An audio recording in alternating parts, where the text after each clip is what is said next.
Welcome to Oh No, the Zozo Show.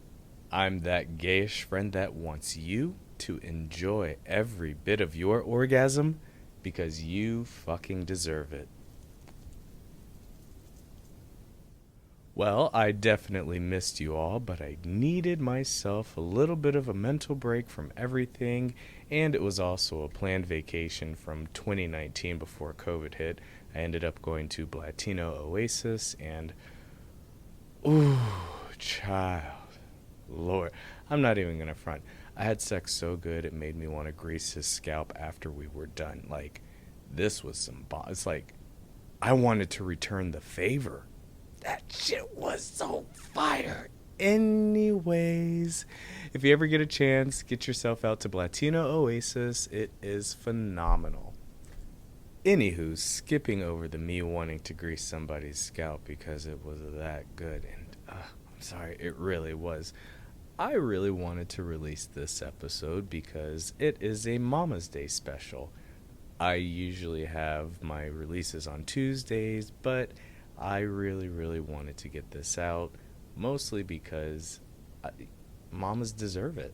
Mamas deserve all the love. So, today's episode is Get It Mama. Now, I don't usually talk about being a parent, but I have two kids and I love it. However, I also understand that I need to make time for myself, which is also why I had the vacation, and I also tend to get away and provide myself with my own oxygen as often as I can.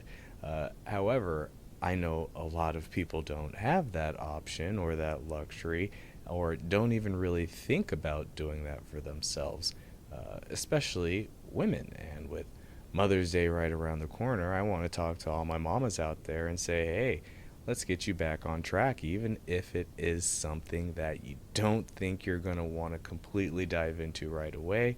Let's maybe get you feeling that, hey, I'm a mom. I usually tell my friends I'm a dad, not dead. I still want to have my nookie and have some fun, but I also have to be a responsible parent, and it's usually a burden that a lot of women tend to carry on, even if they're a single mother or mother in a relationship or a marriage. You will typically see the mom handle a lot of the nurturing and caretaking aspects. Now, in postpartum months, libido lost is a physiological reality. You know, ladies, after birth, you guys, you gals, excuse me, experience a sharp drop in estrogen. And that hormone is what's going to make you feel sexually inclined and helps lube up your nether regions. It keeps the poom poom moist. And my girl Cardi and Megan sang about it. We love a WAP. And again, anybody who hasn't had a WAP is clearly upset. Wet pussy is fire. Anywho, like I said, your estrogen, it's going to keep your nether regions a-okay and nice and smooth. And mamas also, if you breastfeed, just know that a sharp rise in hormone called prolactin is going to stimulate milk production, which is further going to drive down that estrogen. So yeah, you have a lot of things working with you after you pop out a little baby.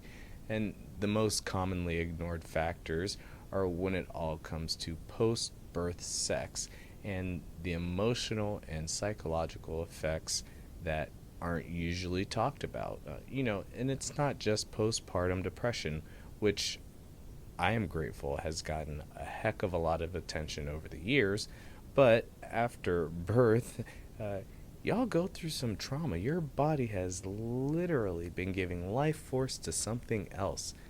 You shouldn't be expected to just recover and do things the next day. That shit don't make sense. You're superwoman, absolutely. But take time for yourself, mama. And when I say trauma, I don't want to make it sound like giving birth is a traumatic experience, and if it was a great and smooth one for you, amazing. Some of my girlfriends have said it was like pooping out a fiery log. Other one says it felt like 10 people were fisting. I mean, I've heard explanations across the board, and it all sounds very scary. However, the anxiety after giving birth is clearly there for some people, and it can dampen the effect on desire. You're not in that boat alone. Now, of course, for many women, the whole notion of sexual desire will change after having a kid. So much of what likely turned you on as a young woman is going to be completely different as a mother, and that's okay. That comes with age.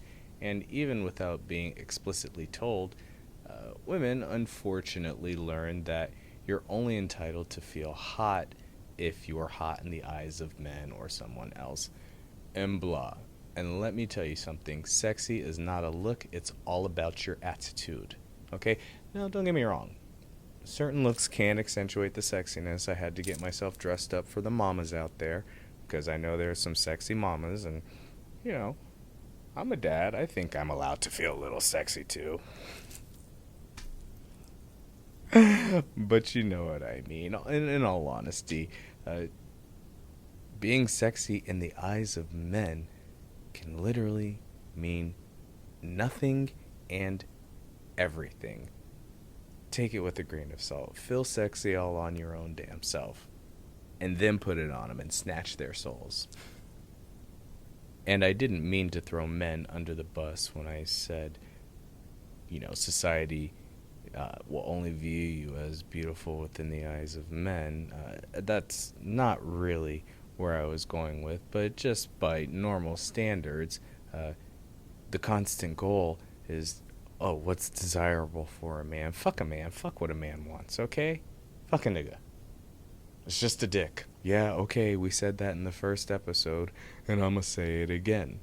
And let's be honest here, these celebrities who are going out there and adjusting their bodies right after birth, that's fine and dandy if they want to do that and if that's what they're comfortable or getting paid to do, but don't put that kind of pressure on yourself. Celebrity magazines make it seem like your waistline and your sex life should snap back to normal in a matter of weeks. But, bitch, no. Stop. Your body is going through a whole shit ton of changes. Your postpartum hormone levels are going to be at an all-time disarray. It's likely going to make you lust less and not want to give a fuck about anything. Meanwhile, studies have also shown that men's testosterone levels dip when they become fathers, and the more they interact with their mini-me's or little ones, the lower those levels go. So, it's not just you. Kids really fuck shit up in a good way. We know we love the babies, but let's be real here. They kind of snatch away some of your adult time. Love the babies, though. Love the babies. Keep them safe. So, fuck it. Let's talk about a couple ways that you might be able to help yourself as far as coming back from the sexually dead. Okay? Let's get you out of that zombie zone of the Sahara Desert and get you into a nice, wet oasis. Okay, first step. Don't rush things. Take time. Take time for yourself. You know your body the best. Don't give more energy than your body is willing to give out. Most women that I've interacted with typically find intercourse painful after the first few months. Tell your homeboy to wait. Use his hand, get him a sex toy, something. But, once you cross that line of the discomfort, you should be able to go back into the saddle again. And if you use some extra breathing techniques and some Kegel exercises along the way, gushy, gushy, whooshy, whooshy, washy, washy, all that good stuff is going to be nice for you. Listen, your body took 9 months to create something and pop it out. It should be more than okay to take that amount of time or many more months to get yourself back on the right track. Be normal with the expectations that your body is willing to produce. All right? Second one, take a 2-hour vacation or take a mini break as often as you can, once or twice a week. You know, some advice I would probably recommend to help with your libido is hire a nurse or a nanny for a couple of hours a day, or ask a really close friend or a trusted family member, or somebody you can rely on. It really does take a village. And, village people like to fuck too. YMCA. Anyways, yes, village people like to fuck. But in all honesty, find time for yourself, even if it's a couple hours a week where you can just sneak away and heck, even have a little flirty time or a quick kissy kissy or a little bit of a date night. Get yourself back to normal. That shit's needed. Now, the third and final solution that I would recommend is touch each other. Just be there for each other in a light, physical manner. There's one emotional snare that a lot of new parents might fall prey to, and that's transferring all of our emotional energy to our kids and forgetting what we need as an individual or even as a couple or whatever relationship you have yourself in at the moment. There's so many alternatives. It's really whatever makes you happy. But in all honesty, you are giving so much of your time and your energy that you forget to take care of yourself and forget to take care of your spouse or the person who gives you that pleasure. And things can kind of get a little confusing. A lot of it for women has a lot to do with the oxytocin, that bonding chemical that we release when we hug and make love and feel good. It also happens when women breastfeed. So, directly after giving birth, oxytocin from your body goes into your kid. And, couples will disconnect emotionally and physically. And sure, that is a normal thing. But it's okay to rewind, pause, give yourself some oxygen, and get back to what you know was great for you before the little cock blockers came around. They are. And of course, a great way to kind of figure that out, I'm a huge proponent of, is start talking about it and start touching, like right away. Whatever your comfort level is. If it's just a nice little caress on the face or the arm or the lower regions that seem to be neglected. Hey.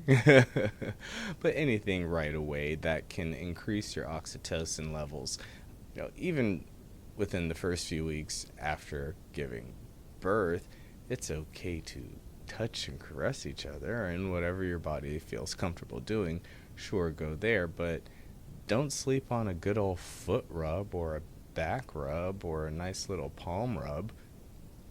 That is a very intimate moment that you guys can share, or you can share with really whoever you want to share it with.